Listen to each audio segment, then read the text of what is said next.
Physical chemistry में जो है थर्मोडायनेमिक्स में दूसरा लेक्चर बताने जा रहे हैं आपको। और टॉपिक ये है थर्मोडायनेमिक प्रोसेस। थर्मोडायनेमिक प्रोसेस में पहला प्रोसेस आपको बताएंगे आइसोथर्मल प्रोसेस। तो आइसो का मतलब क्या होता है? सेम। और थर्मल का मतलब होता है टेम्परेचर, यानी टेम्परेचर लगातार सेम बनी रहे। तो इसको डिफिनीशन के फॉर्म में क्या कहेंगे? कहेंगे ए process in which temperature of system does not change through out the study. यानी आप रूम है, उस रूम में आप स्टडी कर रहे हैं, उसको सिस्टम मान लेते हैं और उसमें टेम्परेचर लगातार वही बने रहेगा। Which temperature of system does not change through out the system, इसे बोलते हैं आइसोथर्मल प्रोसेस। आइसोथर्मल प्रोसेस का मतलब होता है डेल्टा टी बराबर जीरो।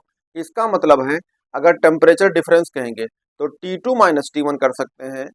जो आपका टेम्परेचर डिफरेंस होगा T2 minus T1 equal to zero, इसका मतलब T2 बराबर T1, यानी टेम्परेचर वही बना रहेगा। जब आइसोथर्मल प्रोसेस में टेम्परेचर चेंज जीरो होता है तो उसमें इंटरनल एनर्जी चेंज जीरो, यानी इसमें भी U2 माइनस E1 कहेंगे बराबर जीरो, तो U2 बराबर E1 के यानी एनर्जी बनी रहेगी। आइसोथर्मल के बाद होता है एडियाबेटिक प्रोसेस। क्या होती है? एडियाबेटिक प्रोसेस का मतलब है आपके पास कोई थर्मस हो और उस थर्मस या कोई डिब्बा हो, उसमें हीट का आना जाना जीरो हो, यानी हीट एक्सचेंज ना हो। तो इसका डिफिनेशन क्या होगा? A process in which exchange of heat between system and surrounding does not take place, यानी हीट का एक्सचेंज नहीं होगा। इसका मतलब Q बराबर जीरो होगा।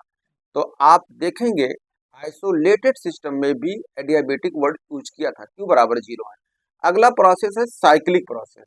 साइक्लिक का मतलब होता है कोई भी चीजें जहां से स्टार्ट करिए वहीं फिर आ जाएंगे, इसको साइक्लिक कहते हैं।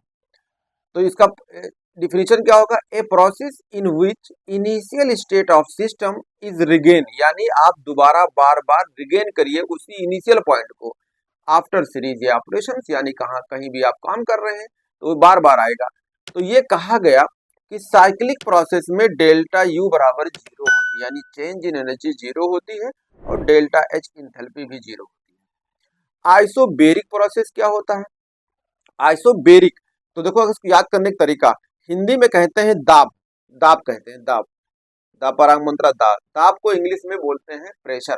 तो देखो कहेंगे आइसोबेरिक यानी बी आ रहा है और दाब में भी बी आ रहा है, तो इसका मतलब ये क्लियर हो जाएगा कि ये प्रेशर है। ये याद करने का तरीका है।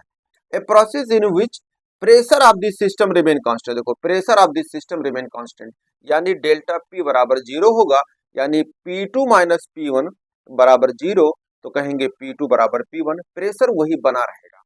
अगला एक पॉइंट है आइसोकोरिक प्रोसेस। आइसोकोरिक मतलब वॉल्यूम कांस्टेंट होती है isochoric process. A process in which volume of the system remain constant through out the study, यानी डेल्टा B बराबर जीरो होगा।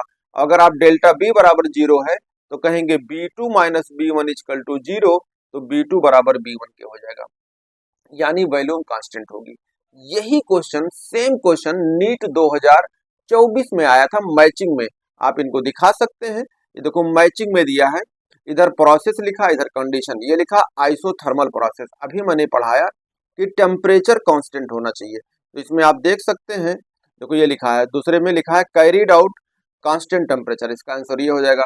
अभी मैंने पढ़ा है अभी जस्ट आइसोकोरिक प्रोसेस यानी वॉल्यूम कांस्टेंट होगा, तो देखो ये लिखा है, इसका आंसर हो जाएगा थर्ड से मैच करें, कैरीड आउट वॉल्यूम कांस्टेंट।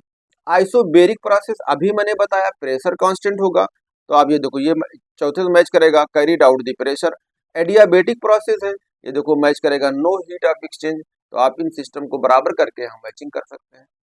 अब सिस्टम के बाद आगे हम चल के बताएंगे कौन कौन से स्टेट फंक्शंस हैं या स्टेट वेरिएबल हैं, कौन नहीं है, ये आपको नेक्स्ट वीडियो में मिलेगा।